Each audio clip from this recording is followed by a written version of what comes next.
നമസ്കാരം. National broadcasting news India Gulf അപ്ഡേറ്റ്സിലേക്ക് ഏവർക്കും സ്വാഗതം. തിരുവനന്തപുരം മെഡിക്കൽ കോളേജിൽ ചികിത്സ ലഭിക്കാതെ മരിച്ച കൊല്ലം പന്മന സ്വദേശി വേണു നേരിട്ട ദുരിതം തുറന്നു പറഞ്ഞ് ഡോക്ടർ ഹാരിസ് ഹസൻ. വേണുവിനെ കിടത്തിയത് തറയിലെന്നും പ്രാകൃതമായ നിലവാരമാണിതെന്നും ഒരിക്കൽ ഇത് ചൂണ്ടിക്കാണിച്ചതിൽ വിഷമകരമായ അവസ്ഥ ഉണ്ടായെന്നും ഡോക്ടർ ഹാരിസ് തുറന്നു പറഞ്ഞു. സംസ്ഥാന സ്കൂൾ ശാസ്ത്രമേളയുടെ ഉദ്ഘാടന ചടങ്ങിൽ രാഹുൽ മാങ്കൂട്ടത്തിൽ എംഎൽഎയുമായി വേദി പങ്കിട്ടതിൽ പ്രതികരണവുമായി മന്ത്രി വി ശിവൻകുട്ടി. തിരഞ്ഞെടുക്കപ്പെട്ട പ്രതിനിധിയെ ഒഴിവാക്കി നിർത്തുന്നത് ശരിയല്ലെന്നാണ് താങ്കളുടെ നിലപാടെന്നും രാഹുൽ മാങ്കൂട്ടത്തിൽ സ്ഥലം എംഎൽഎ ആണെന്നും രാഹുലിനെ ശിക്ഷിക്കുകയോ കുറ്റക്കാരനാക്കുകയോ കണ്ടെത്തുകയോ ചെയ്തിട്ടില്ലെന്നും മന്ത്രി വി ശിവൻകുട്ടി പറഞ്ഞു.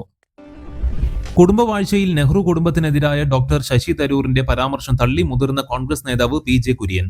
രാജ്യത്തിനു വേണ്ടി എല്ലാം ത്യജിച്ചവരാണ് നെഹ്റു കുടുംബമെന്നും കോൺഗ്രസ് നയങ്ങളെ വിമർശിക്കുന്നവർക്കും കോൺഗ്രസിൽ ഇടമുണ്ടെന്നും പാർട്ടിക്ക് പുറത്ത് പാർട്ടിയുടെ നയത്തെ വിമർശിക്കുന്നത് ചെയ്യാൻ പാടില്ലാത്തതെന്നും പി.ജെ. കുര്യൻ പറഞ്ഞു. നടി ഗൗരി കിഷനെതിരായ ബോഡി ഷെയ്മിംഗ് പരാമർശത്തിൽ ഖേദം പ്രകടിപ്പിച്ച് യൂട്യൂബർ RS കാർത്തിക്. താൻ ബോഡി ഷെയ്മിംഗ് ചെയ്തില്ലെന്നും തന്റെ ചോദ്യം തെറ്റിദ്ധരിക്കപ്പെട്ടുവെന്നും RS കാർത്തിക് പറഞ്ഞു.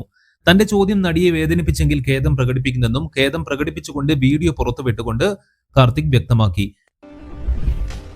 നേമം സർവീസ് സഹകരണ ബാങ്ക് തട്ടിപ്പിലെ ED പരിശോധനയിൽ നിർണായക രേഖകൾ പിടിച്ചെടുത്തു.